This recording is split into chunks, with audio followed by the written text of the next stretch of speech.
You're watching Reality Check. In the aftermath of the Pulwama attacks, new evidence has emerged which raises questions over whether warnings were ignored over the lack of anti-terror training for the CRPF. 40 of its jawans who were killed in the terror strike. NDTV has accessed a series of letters, first reported in the Indian Express, which detail how a CRPF officer repeatedly wrote to his high command that schools meant to impart anti-terror training are dysfunctional. The last letter sent just 2 months before the Pulwama blast. The letters were written by Rajneesh Rai, who last served as the IG of the Counter-Insurgency and Anti-Terror School of the CRPF in Chittoor in Andhra Pradesh, and pertain to the 3 schools set up to provide counter-insurgency or CIAT training to the CRPF. The schools are in Silchar in Assam, in Shivpuri in Madhya Pradesh, and of course the one in Chittoor. In his first letter written on February 2016, Rai says that since September 2015, the counter-insurgency and anti-terror training has been totally discontinued at the anti-terror school in Silchar. In his second note, written as part of a CRPF newsletter in November 2017, he says of the 3 anti-terror schools in the country, the CRPF does not offer a single anti-terror related course. This is all the more surprising, he says, since we know very well that the CRPF is in the forefront of facing internal security challenges. In another letter on January 2018, he points to how the schools lack basic infrastructure. He says there's no permanent building, just 44 temporary structures. There's no lack of boundary wall to give security to the school. There is no firing range despite land being paid for, and a lack of training staff, just 39 staff for 900 jawans. In a letter in February 2018, he says that since the Chittoor school was set up in September of 2014, no activity has ever taken place for achieving its stated objective, that is to provide counter-insurgency and anti-terror training, nor has there been any guidance provided for this purpose. And in his last letter in November 2018, he reiterates the lack of anti-terror training at the Chittoor school and asks why, even after sanctioning it 4 years ago, no such training program has started at the institute. Somewhat amusingly, his letter records how the school is running a course on bugling, training jawans how to play the bugle while falling behind on its core objective. Now, we contacted the CRPF and this is what they had to say. Let's put up that CRPF response on the screen. They say that we have around in excess of 35 training schools. This institute was shifted from Ambikapur in Chhattisgarh to Chittoor. There were 175 acres. A facility of 175 acres cannot be developed overnight. As the head of the training school, presumably in reference to Rai, you are meant to utilize what has been given to you and start providing requisite training. You have to take forward your work. All right, joining us tonight on Reality Check, we have with us Ajay Sahni, Executive Director, Institute for Conflict Management in South Asia, who is a counter-terror expert; Dilip Trivedi, former CRPF DG. We have with us Ashok Thakur, leader of the BJP, and Sanjay Jha of the Congress. Ajay Sahni, when you presumably saw or read about this report about the state of the CRPF's anti-terror facilities, were you surprised or not at all? No, I'm not surprised, because first of all, you know, this is a school that is less than 2 years old. Right. Now, I do recall I've been going to, say, the Kadarpur Academy over here in Gurgaon virtually since it started operating in the early 2000, 2005, 2006. Sure. It was operating out of barracks, completely underdeveloped, and they were running courses. There was no such problem that we don't have a Pakka building and we don't have X or Y or Z. You operate, this is a force that is required to operate under the conditions it is provided. I am not particularly surprised that this school has not got all its facilities ready. The 175 acre compound is not going to get walled up overnight. The shooting range in Kadarpur was completely underdeveloped till 2010 because of the Commonwealth Games, because they took the shooting right. Otherwise, that wasn't moving at all. So don't, I think you must also understand where all this comes from. Right. Without any personal issues here, prejudices here, this is an officer who had extreme difficulties with the regime. Yes. With the regime. Right from his days when he was part of the Gujarat exactly. IPS. So I would not accept everything that he is saying. gospel. That's fair enough. While your points might be valid about the fact that the infrastructure of the school was not in place, what he seems to be suggesting is that this CIAT, or the Counterinsurgency Anti-Terror course itself, is not being taught not just in this particular school, but he says in none of the CRPF schools. Is that a problem? I don't know the exact programs, but I understand that there is significant training being imparted in each of the CIAT schools. Right. It may be pre-induction training, it may be a number of other courses, it may not be called a CIAT course. Right. You see, they carry out a whole lot of, you may have shooting skills, you may have commando training, you may have a whole lot of other disciplines which dovetail into counter-terrorism capabilities. Right. So they may be carrying out such courses. Number two, as far as the Chittoor facility is concerned, he was the principal. You gave this datum. Actually, the numbers given in the press are that there were 39 training staff for 800 Jawans. A 1:20 ratio to roughly 1:20 ratio seems to me excellent. I mean, I don't know any training institution which has a 1:2 or a 1:3 ratio. How many trainers do you need to train 800 personnel? Right. His letter seemed to suggest actually that was below what was sanctioned, but of course, as you say, maybe below what is sanctioned. But you're saying tell me a single institution in this country, official government institution in this country, which is running which is running on full sanction strength. Right. That's a fair point. Dilip Trivedi, former CRPF DJ, what do you make of this? The fact that if we are to take Mr. Rai's correspondence as face value, it's not just the lack of infrastructure, but it's also the fact that this very training, which he says is essential for the CRPF as a counterinsurgency force, is not being given. I do not think this would be happening. It's been some time since I left the CRPF, but it was always there. These courses were there. The people were being trained in all that, in all these activities. So I do not think why Mr. Rai should be writing this kind of a thing. And to link it with what happened in Pulwama doesn't seem very fair, because what happened in Pulwama was an attack on the CRPF convoy. It was it's not that they were going into anti-terrorist activities or to take on that terrorist on the ground when it led to some kind of a problem.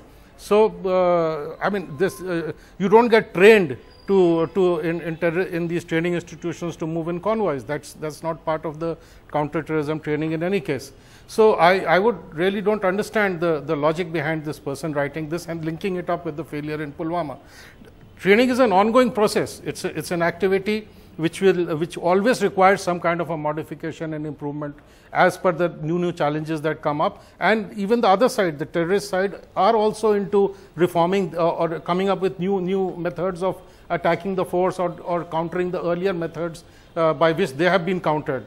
So all this whole situation it's a very dynamic situation which is fluid and needs to evolve over a period of time. And it's a serious business, because there is an additional DG rank officer in CRP who heads the training department of the CRPF. So I don't think it can be taken so casually as has been mentioned by Mr. Rai. No, so when you're saying not taken casually, the fact that he was writing all these letters and not getting a response, because remember, he was also IG ranked. So where's the, I mean, how would you allege that he was being frivolous? No, it's not. It's a question of not getting response is something which has not been really maybe not looked into, because the response could be even a telephone call from the DG saying, I've read your letter and we are working on it, or we are not working on it, whatever, or we are finding this thing still needs to be done, or this doesn't need to be done. It could have also been a formal reply. Why would he then keep writing letters? He's written at least 5 letters over the course of a year and a half. That's for him to explain, but more importantly, I mean, Mr. Rai doesn't have too much of a background in the these Central Armed Police Forces. He served there for a very, very short while. Right. And to just come there and start picking holes in the whole thing, it doesn't seem very appropriate. And you can always be a critic. I mean, there's no issue, because there is always a resource crunch as far as any force is concerned in the country. Right. So if you want to start picking holes, you want to just criticize for the sake of criticizing, you can start doing it. But the point is, it's a poor country. It's a country where the ideal situation is never there. What we ask for, we are never given. Be it the CRPF. So you're saying he has to make the best of. He's got to make the best of whatever was given to him. But let me just ask you, Ashok Thakur. See, Ashok Thakur, the fact is that we cannot divide ourselves from the context in which this conversation is happening. And the conversation at the moment given the fact that we have an election campaign on. The BJP has decided to go all out as a government that is very pro the security forces. It's coming up in speech after speech. But there is evidence, even if you want to discard or not take these letters seriously, that is enough done for our Jawans, whether it is to do with training, whether it is to do with equipment, whether it is to do with intelligence that protects them, versus the rhetoric that we hear constantly from your election speeches. What I think, IG Roy, he written a letter and which relates to, I think, administrative problems. It has nothing to do with the Pulwama. I was astonished to see this, and it was a very strange thing that somebody is linking an administrative problem with a Pulwama attack. No, he is talking of anti-terror training. A school shifted from one place to other, and it takes years together to complete establishment. And it was matter of administration there, and he might have written letters, and something is pointed out by both the our experts that he may be prejudiced. But what I see, but do you overall take the point? Whoever linked this with the Pulwama, it is very wrong. So it is not good.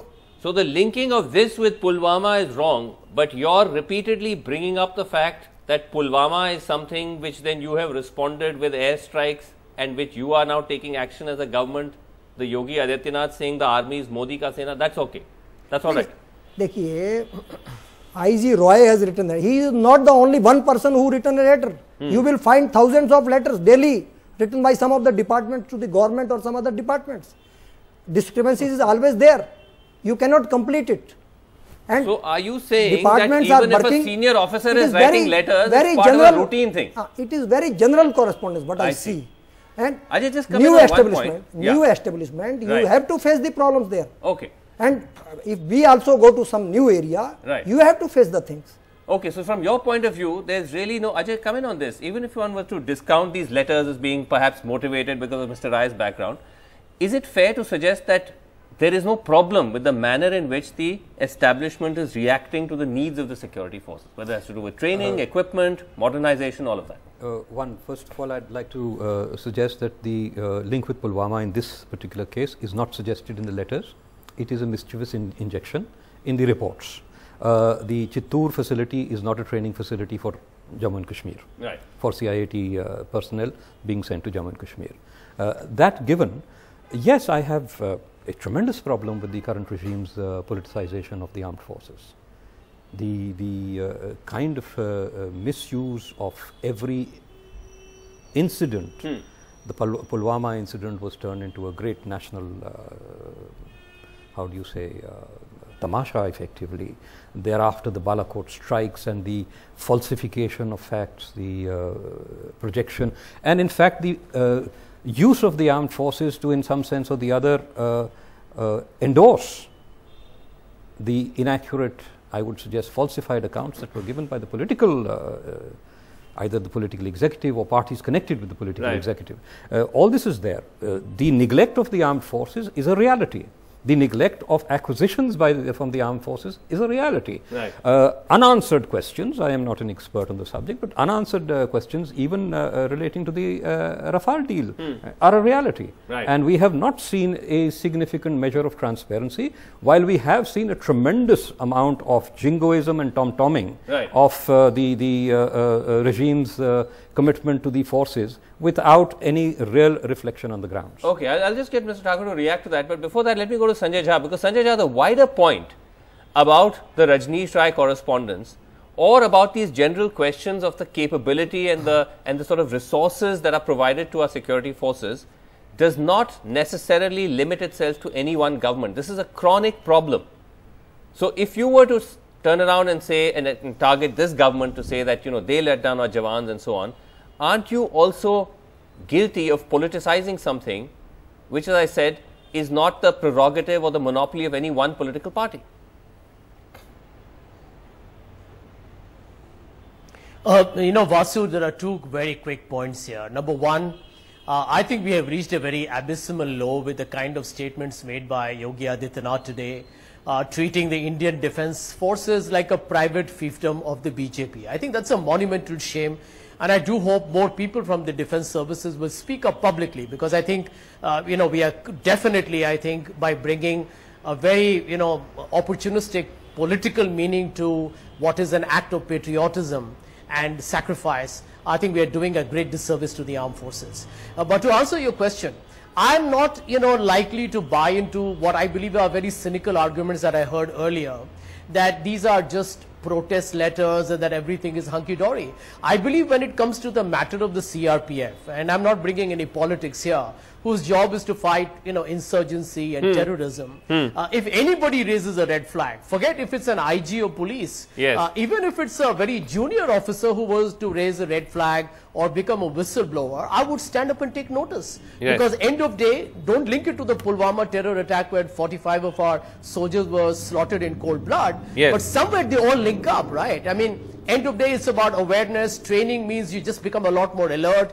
There are symptomatic factors that come into play. So to dismiss the, the letters as being cosmetic and probably having a motivated reasoning, I think is being extremely, I would say, living in self-denial, which is not the right way to be. I believe when it comes to security, press the panic buttons, because the human life that is involved, not just of soldiers, but of people and the citizens of the country. So I would take that with a lot more gravitas than just treating it as some kind of political dispute between people who are, part of the army bureaucracy. Okay, fair enough. Ashok Thakur, respond to that, because the point is, as I was saying, that if you are going to politicize every aspect of the armed forces, something which, by the way, the BJP at the outset said it would not do. In the aftermath of Pulwama, you said you will not politicize it. Now you are speaking in every rally about the airstrikes as if the Prime Minister carried them out personally. If you do that, then the negative, you have to take the negative as well. Whenever there is a problem, whenever our security forces suffer a setback, are you willing to take responsibility for that? No, you're not. That's double standards. नहीं, देखिए surgical strike का राजनीतिकरण किसने किया? Congress. We have not done. Air strike को question किसने किया? Congress. You started it. नहीं, हमने तो काम कर दिया. We have done. जो हमको करना चाहिए था, what we have to do to the country. Yes. We have done. Our government has done it. They given free hand to the military. I'll tell you what happened. No, I want to rebut. Free hand to the military. No, because you made a factual error. I want to rebut. After the Pulwama, after the surgical strikes, the Prime Minister immediately went on various platforms, political platforms, government platforms, and repeatedly spoke up and repeatedly brought up the strikes as a big achievement of the government. All the opposition parties, nobody said a word. It was after the 5th or 6th time that then people started speaking. So it was started entirely by you. Whether they followed or not is another matter, but you started it. You tell me, is it not an achievement? Do you think what our forces has done? No, you just contradicted it. First you said that they politicized it. I'm saying you started it. No, we have not started. Surgical strike के बाद सवाल खड़ा किया कांग्रेस ने. Modi campaign with हमने नहीं खड़ा किया. डीजीएमओ की स्टेटमेंट के बाद कांग्रेस ने क्वेश्चन किया. The Prime Minister held a rally, the background of which were the martyrs of Pulwama. He had a big, you remember that? All the martyrs, the picture was put up. He spoke before that. I am not denying. What is that if not politicization? Do you think it is Sorry, not Ajay wants to come in. If we go back to the post-Uri surgical strikes, I would like to suggest that a complete falsification of that incident also occurred. Such strikes had occurred several times in the past, maybe not identical in character or operational scale, and no government in the past had come out and started tom-tomming the fact that we have achieved this. Yes. So the first breach was by the BJP, where they made it a political issue, where they came out and declared a strike which was repetitious of. There was always retaliatory action by the armed forces whenever there was a major incident on this side. It was never spoken of. This regime breached that convention for purely political objectives. There is absolutely no. Can I just bring in Dilip Trivedi here? Dilip Trivedi, I'll just come back to you, Ashok ji. Dilip Trivedi, overall though, again, if one wants to move away from the specificities of the Rajneesh Rai letters, do you feel that this is a problem that you face? as someone who served in the CRPF, that there's a lot of rhetoric around the armed forces and about using them often as political props. But when it comes to providing you with what you need, whether it's equipment, whether it's weaponry, whether it's training, infrastructure, there's a gap between the rhetoric and what is actually done. Yeah, you see, I'm not only CRPF, I've spent a total of 10 years of my career in BSF, ITBP and CRPF, all the three forces. Sure. Now, in all the forces, there will always be a wish list, you know, where you want the ultimate. And I think if we go by the wish list, no government on earth can ever fulfill that wish list. Right. So what do we do? You have to make do with the kind of resources that come your way, and you've got to prioritize that right now this is a priority, we need this, we need X, Y, Z. And I think over the years, the senior formations in these forces have been doing it. Right. And at the lower level, people will be critical. A Jawan might get up, or a IG or a DIG or somebody might get up and he might just refer to that wish list and say, now that wish list is not being fulfilled, right, so the government is doing nothing, and which might provide a lot of material to people. Lower level though. To talk about that. So, right, so I will not say that, yes, I do feel there's a lot more that can be done for this, and particularly more I feel the poorest cousin in this whole security establishment is the local police. They're having the worst of it. Right. And if you look at the 3 times we have gone to come to brink of war with Pakistan, all the 3 times it has been from an internal problem which they exploited, and that's the area which we are not, nobody is looking at, because it's under the state government, and the state governments don't have the funds and they don't have the vision to deal with it. Right. So you bring in all the paramilitaries and the army and everything into the whole scenario. Yeah. Now these are very expensive forces. I think the kind of money that we are spending on maintaining these forces for internal security, if that money is given to the local police, maybe we might not even, we might be in a much better state than what we are. Right. Ashok Thakur, you wanted to respond to Ajay Sani. Go ahead. नहीं, मैं केवल इतना कहना चाहता हूँ कि अगर 20-30 साल पहले की हम बात करें तो हमारे जवान जो हैं वो बिस्तरा, मैं ट्रेन में देखता था, they used to carry their bed on temporary duty, going for 7 and 4 days, they used to carry bed. Okay. And it was not available in this next unit. Okay. And slowly it is developed. Now people are getting facilities, and it is a continuous process. You will always find some discrepancies in there, but it is a continuous process, and government also taking care of this, and now people are also very serious about this. तो मुझे लगता है बहुत सुधार हुआ है पहले से, बहुत सुधार हुआ है, ये लगातार चलेगा. नहीं, but Ashok ji, it cannot be, but it cannot be anecdotal based on what you've seen in a train bogie, right? It has to be based on evidence. It has to be based on how much has been invested in the defense and the security forces. Has there been an increase in the outlay? You know, all of that. So it can't be an anecdotal thing. Yes. The evidence is there. There has been systematic improvement across decades. Sure. It cannot be attributed to this regime. The problematic that you are speaking of is the projection of every success as an achievement of this regime. There has been continuous improvement. Right. The CRPF today is a very different force from what it was even a decade and a half ago.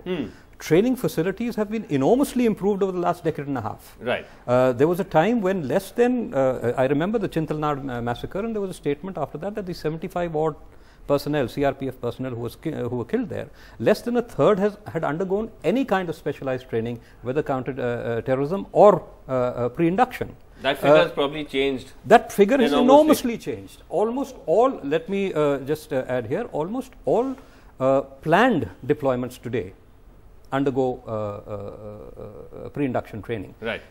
Planned deployments. Right. Of course, you have emergency deployments where you just pick up people from wherever and throw them into an emergency situation. So there is improvement. The difference is, are we politicizing this improvement? Are we speaking of this improvement as a continuous process, or are we speaking of it as some kind of an extraordinary that is you're saying is the dower of this regime? That's the big change. Okay. Sanjay Jha, yes, you wanted to come in. Yeah, Vasu, just a couple of hard data that tells you that this government has not walked the talk, which is why there is so much of political hypocrisy, and this hyper-nationalism pitch of Mr. Modi is nothing but an attempt to hoodwink the people. What is the data? Look at the percentage of the defense expenditure as a percentage of the GDP. It's come down to its lowest level post the China war. Number two, there is already a official report that tells you that while I agree, I'm not bringing politics into it, that modernizing defense equipment or purchasing armaments has always been a challenge. Right now, we have obsolete defense equipment. This is a complaint coming from all the three, chiefs of staff. Okay. So you have a situation today which is a serious crisis. Right. And don't forget, and I need to add this point, very quickly, that we're out of buying time. of critical Rafale jet was done in a manner which was totally non-transparent. We can't get into Rafale. So I You think were there are not having serious any issues money and to Mr. purchase Modi it. cannot. We are not getting into just Rafale, kind that's of another make You debate. are not having any speeches money to cover it purchase up. it. Okay, Your we're out of defense time. minister said no money. We're out of time. There We're was out no of time. money. Okay, all right. We won't get into Rafale. That's another debate for another day. But thank you all so much for joining us, and we do hope that this constant politicization of the armed forces on the election platform will stop. That's it on Reality Check. Thanks so much for watching. Good night.